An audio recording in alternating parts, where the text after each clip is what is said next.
What's up, everybody? Welcome to another episode of the Broke Creatives Podcast. We are so excited to be with you guys. Yeah.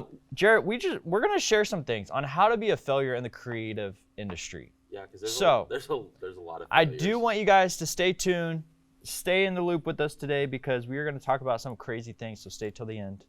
So Jarrett, we are in a new space. We are. We've been working. This space has evolved over the last week. Yeah, it has. Yeah. It's been pretty crazy. Yeah. So we didn't move out of the other studio. We still have the other studio. The other studio is still doing amazing things. We still have our podcast set there. We have all of the things that we've been building there. Everything is the same. It's not changing. Yeah, but this is a second studio. It is. So yeah, we've been working on, this is a news set. We're sitting on a news broadcasting set right now. This set is filming. It's called America First News. It's a whole shebang, all kinds of stuff. And yeah, I mean, It's been crazy because it's like every single day we're filming a news segment, a news show. It's like 30-ish, 40-ish minutes long. But all of the work that goes into it and then all the work that is after it, there's so much. I had no idea about that. But I mean, we started too. Yeah. We were doing everything the absolute hardest way possible because we didn't have all the equipment we needed yet. So that was a whole challenge. Well, that's what I was going to say is like, it reminds me of kind of what we talked about our past couple of episodes is sometimes we catch ourselves not having the best equipment. Yeah. But literally the same show that we started with on Monday is the same show that we ended up doing. We started on Friday, last week. Friday of last week. Today. Okay, so Friday of last week. But Friday of last week we started with almost nothing. Of course, we had more cameras. We had nothing. Cameras, that was it. We rented out cameras, but my encouragement for you guys is always, if you don't have the equipment that you think that you need, it's okay. It's all right. Yeah. You're going to get there. I promise. You're not going to probably have a studio like we're currently in, but that's okay because what I was saying is we literally edited everything in post. Yeah. So imagine and live switched a week later. The first one 50-something minutes long. It was like 57 minutes long. We edited everything in post. Right. So we had everything in post. All of the shots. We had to put in the B-roll. We had to put in the lower thirds. We had to put in the tickers. We had to put in the interviews in boxes, framed, making it look like. Yeah. Like. So I was here until 9. Yeah, and he's been here since 9 ever since. But anyways, every today, day. Guess what? Every day. We exported at 4 o'clock. Yes, we did. Yeah, we did. It's been great. But anyways, we're talking today about something that I guess it's kind of a weird topic, but I mean, it'll help people. Top ways to be a failure in the creative industry. Yeah. I think a lot of people probably know how because they probably experienced a little bit of failure. Not necessarily complete failure, but just because you failed doesn't mean that you can't still be successful. Right. I think a lot of people think that maybe when they fail, that they just like getting back to winning is hard. Yeah. I mean, it takes me back a little bit to one of the mentors that was speaking at one of our past events, but they asked us the difference between quitting and failure. And so my question to you is, do you know the difference between quitting and failure? Because in my perspective, quitting is literally seeing the end but not willing to take the opportunities or the chances to get there. Yeah. And failure is just taking those steps one step at a time and failing, but knowing that next step could be the success that you've been looking for. You have to have failure to have success. Right. And so I think, what was it? It was Thomas Edison. How many times did he fail at making a light bulb until he actually did it? I don't know, but I think it's really important to look up. I'm going to look it up. It is a lot. But while you do that, I just kind of want to ask 3 questions that I've asked myself at the beginning of this year when I was goal setting, but it's like 1,000 unsuccessful attempts. Anyways, 1,000 unsuccessful attempts. Can you imagine attempts. if he stopped after time 100 and was like, screw this, I'm not going to try this anymore. I'm just done trying to figure it out. Anyways. Yeah, where would we be? We definitely would not. Well, I mean, we probably would have but somebody would have figured it out. Yeah, it's okay. But yeah, so the like a vision exercise that I was doing at the beginning of this year, Jarrett, it kind of leads into what we're talking about today is like, what do you currently want to have? What do you want to have? What do you want to do? And what do you want to be? And I feel like everything that I've done leading up to today has really fed those 3 questions. It's like, what do I want? What do I want for my life? What do I want for my future? Yeah. And then where do I want to be? I definitely think that the creative industry is always going to be something that I'm in, but it's not always going to be who Sean is. And so I say that because it goes into how do you set yourself up for failure in the creative industry? Yeah. So. I laugh a lot. Yeah, you do. But I feel like the first thing that you can do to set yourself up for failure is to think that your creative self is your only self. And being stuck in the mentality of understanding, okay, if I don't have my camera, then I'm nothing. I remember you used to like. If I didn't, I did. And if I didn't have a certain camera or a certain thing, et cetera, then I wouldn't be successful in the creative industry. It's kind of where I was when I was doing lighting all the time. It's crazy because like this last weekend, actually, I went and did lighting at church for the first time in, I guess when this episode comes out, it'll be 2 weekends ago. Yeah. But it was like, I haven't ran lights in a minute.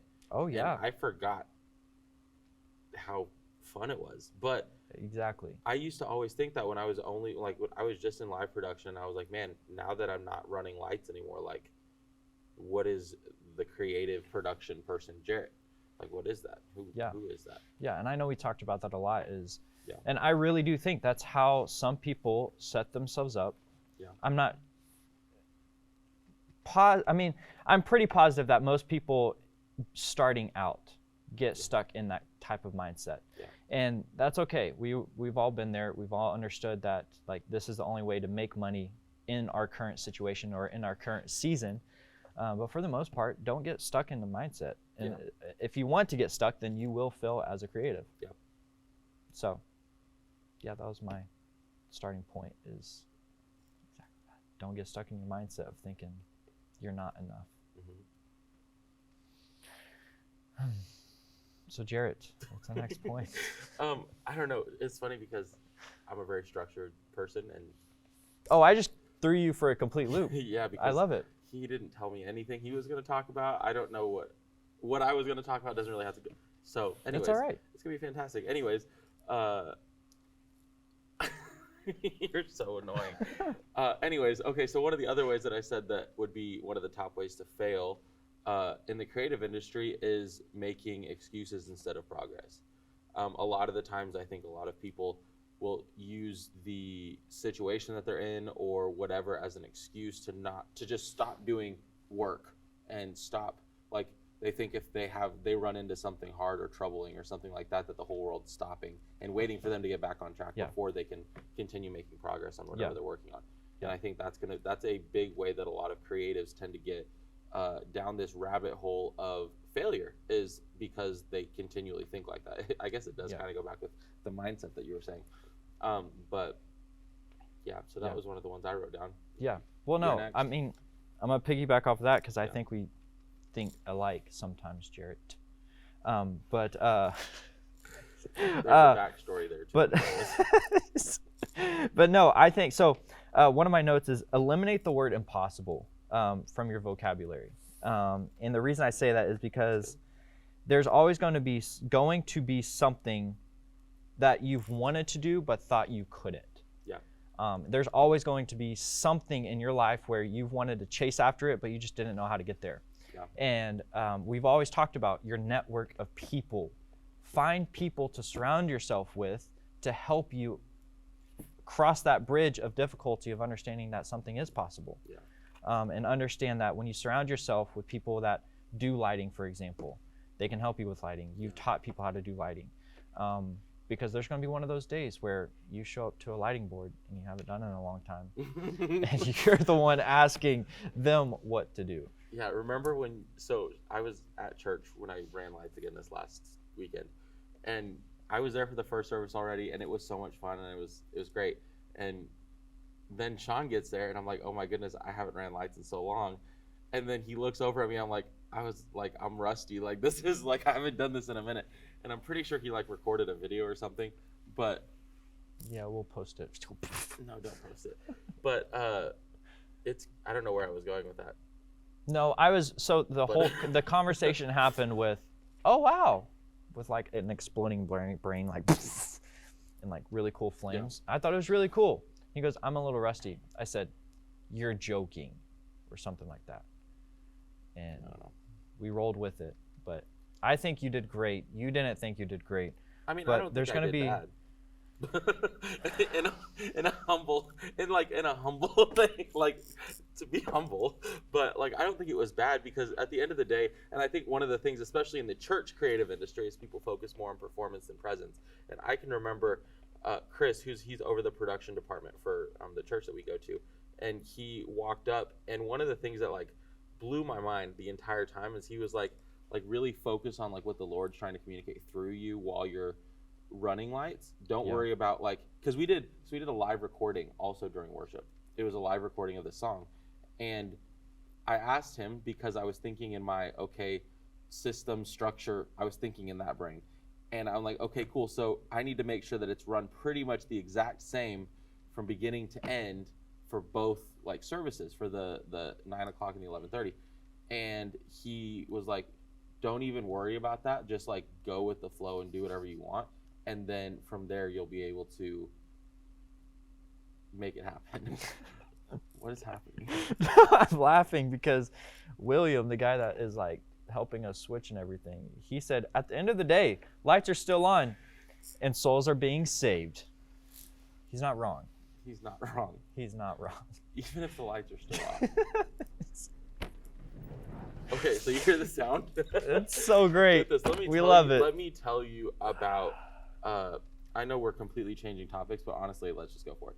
So let me tell you about going through something that like is completely unplanned. You have no idea what you're stepping into, no idea what you're gonna find when you get there, and then you figure it out, and you still don't have it really figured out.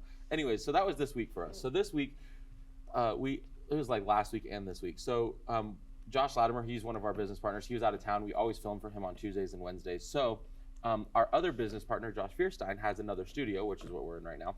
So we're also working here and at the other one, both at the same time now. Anyways, they're launching this new show, and we find out about it. Obviously, there's a lot of systems that should be going into it, structure that should be going into it, keyword should.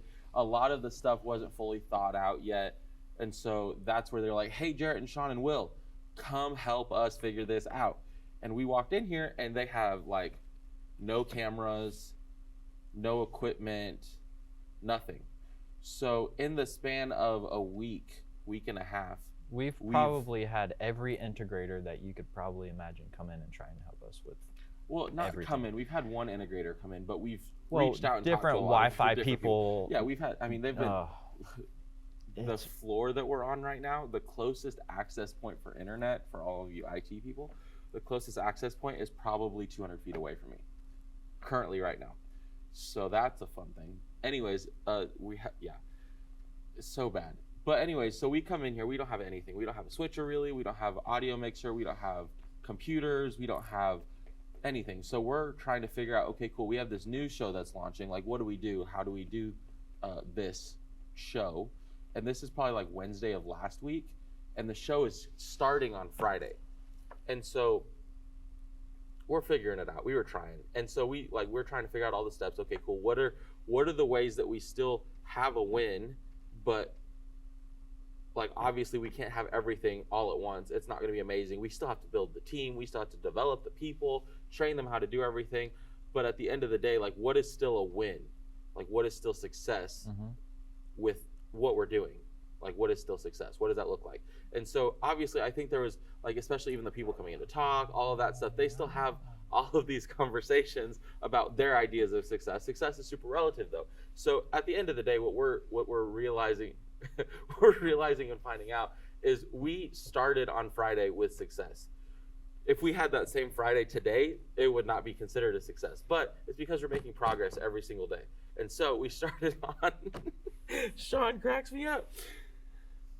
I'm just getting on a roll, sorry. Anyway, so we started on Friday.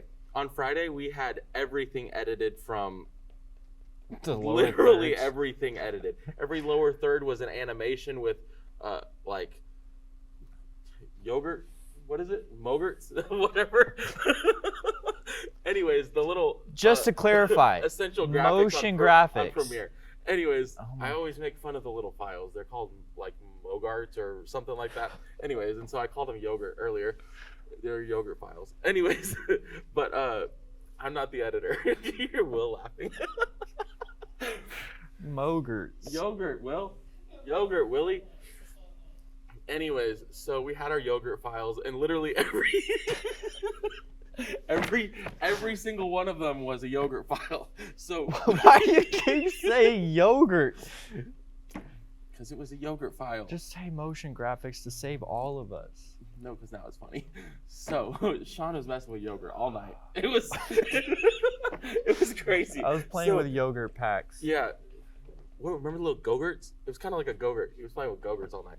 Anyways, so legit. This is why Jarrett loves systems. Because look at where we are right now. Look at where. Honestly, if you saw my notes here, I'll just turn it around. Nothing. So, okay, but I do want to come back, and No, I do want know. to say. Let me land the plane. Okay, Hold okay. on. This is why we work so well together. Anyway, so on Friday, we literally had nothing. He's editing everything. He's doing it all from scratch. There was no structure, no system, nothing. We didn't even have a switcher. We had literally just the cameras recorded raw, and we combined all of them, and then he had to multicam cut. Man, we've come a long way. He's had to multicam cut all of the cameras into this news broadcast that was 57 minutes long. Then we got through the weekend and we were like, okay, let's never do that again. So we got into Monday. We had our switcher from the Denton studio. So we brought that in. We brought our audio console in. We were able to start kind of figuring it all out. But we still had every single lower third to put in, every single yogurt pack to put in, literally everything. All of them. You and yogurt. You love yogurt. Yep, no, not really. Anyways, so that was Monday. Monday we brought in our small switcher while we ordered a bigger switcher and started making progress. We were making moves. So we were successful on Monday. Tuesday came along. Oh, you're still going through the week. Okay, Tuesday. Yep, Tuesday came along. Sean cut a little bit of time off of his editing. Wasn't much, but it was a little. We finally started getting a little bit more on the understanding of, oh, by the way, Anthony's our producer. He's freaking amazing. Shout out to you. It's been a challenge. I don't know how he does it because I sure could not do it. Well, okay. So it goes back to, we'll go back to what we were talking about before we started the podcast today, about don't settle for the things that don't lead to success. Or, yeah, don't settle for things that don't lead you to success, that aren't leading you to success. Want to talk about this. No, I do, because I do want to come back to that. Because when we started out the very first day, I knew how much work it was going to take to get to where we wanted. But where we are now is like, you could have explained every single day and could have explained the whole entire process. But literally what kept us going is knowing that each and every single day, everyone was reminded that we took one step ahead. And honestly, the editing process, every single day was an hour less. So the first day, we edited from 9. What time did you leave on the first day? Episode was posted before 9 p.m. Okay, what time did you leave last night? 10:30. Okay, anyways, but he still was successful because if you ask the people that were the host of the show, the owner of the studio, they're like freaking out. They think it's amazing, which is crazy to me. But honestly, maybe will take a picture and you can kind of see how crazy our setup is because it's super temporary. But this whole setup that's actually sitting behind us right now was literally non-existent 3 days ago. Yeah. Completely non-existent. Yeah. And so the people that, this is the thing that they're still figuring out because that's the air conditioner and it makes a lot of noise. Anyways, the thing that people are figuring out is that people that aren't willing to just keep going and trying to figure it out, adding in pieces and stuff like that, that's honestly one of the top ways that people fail in the creative industry is they give up. Yeah. And I think that a lot of times we had opportunity after opportunity after opportunity to give up and not even care anymore. Like, just say screw it to a lot of the stuff that we were doing this week, because a lot of the times people, what? Keep going. I don't know. You keep making faces, and I lose my frame of mind, my Frame of thought. focus. I don't know where I was going with that. Go ahead. No, what I think you were trying to say is there's one of the best ways to. I need my notes. You can get your notes. One of the best ways to be successful as a creative is to continue to surround yourself with people that are like-minded. Knowing that it's okay that you're editing on the first day, because tomorrow we're gonna figure out a way to import the lower thirds into a video, and then the next day we're gonna figure out how to get the online feed into the video. Because right now, if I'm just being very transparent, we don't have everything together yet, but we're making it happen. And the reason why we're making it happen is because we have people surrounding us this entire week that have helped us create a mindset and figure things out a different way. And then the next thing that we're trying to figure out at the studio is honestly getting our live feed into the switcher. And at that point, it's like, We can do game it. on. We just don't have hardline internet. yeah, we know how to do these things. Our I internet promise, is- we know how is to do it. 8 megs down. We and just, 0.6 we're very limited. up or something like that. And so when you're limited, that doesn't mean you're stuck. That doesn't mean you're stuck in the season that you're in. Oh, okay. That was like, right now we're limited. We are very stuck till we get out of this limit. I mean, there's different ways to do it. You can jump on a Zoom call. You can, I don't want to get into the technical Not if aspects you of don't have everything. good internet. You can't jump on a Zoom call because you're going to run into the same issue. Right, but then you can go to AT&T and get it. But anyways, it's okay. But there's ways to make it happen is what I'm saying. And so surround yourself with people that continue to push, so you can push the ones that are like, I don't But know if don't that's possible. overcomplicate it.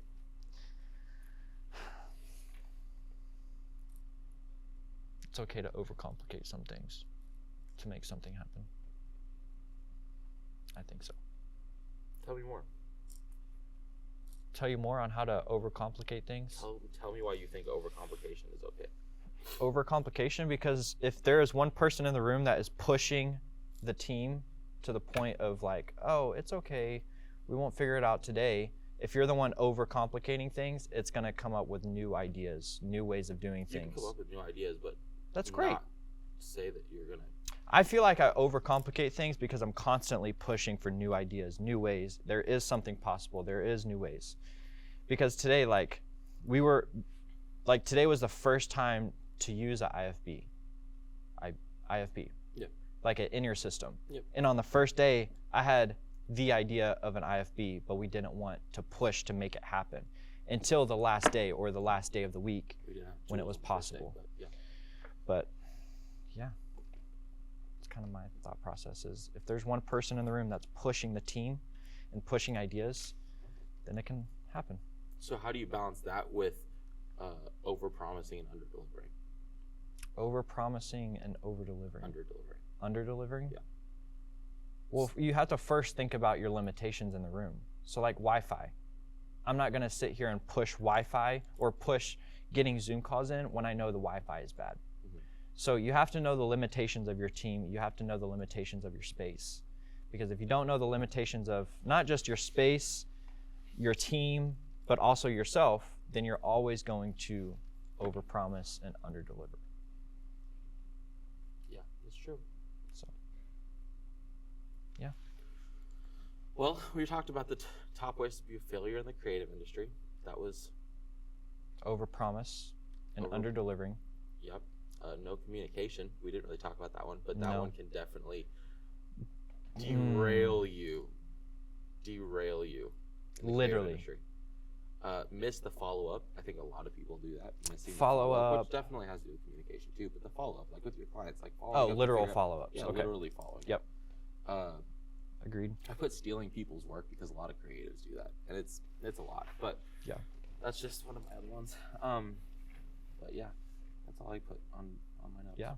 So I just think overall there's going to constantly be limitations on your atmosphere, where you are currently, the job that you're currently at, the position that you feel like you're in compared to where you want to be. There will always be limitations that set you apart from where you want to be. And that's okay. We've all been there. We are currently sitting there with the system that we currently have. We're wanting to be at this next spot, but we can't because of the limitations. And so discover yourself. Dive deeper this year into knowing who you are as a creative. Don't be afraid of setting yourself apart yet if you don't have the right network and the right people to surround yourself with. And so I know last time we talked about building a Facebook group of creatives just like you. And so finding Facebook groups, finding an environment to put yourself in. If that's serving at a church, if that's serving another person at work or in the office that can develop your skills and assets as a creative, I feel like that will lead you to success. But what's going to constantly hold you back is if you do the things that we told you today, is like not communicating, over-promising, under-delivering, all of these things. That's going to make you fail as a creative. Yeah, so that's true. Yeah, but Jarrett, like you said, Facebook group. Where can they find us? Yep, they can find us on Facebook, on Instagram, on YouTube channel, all the cool things. And yeah, like I said, we're building that Facebook community right now. So go find the link in our bio on Instagram. You can go in there, you can join it, you can sign up.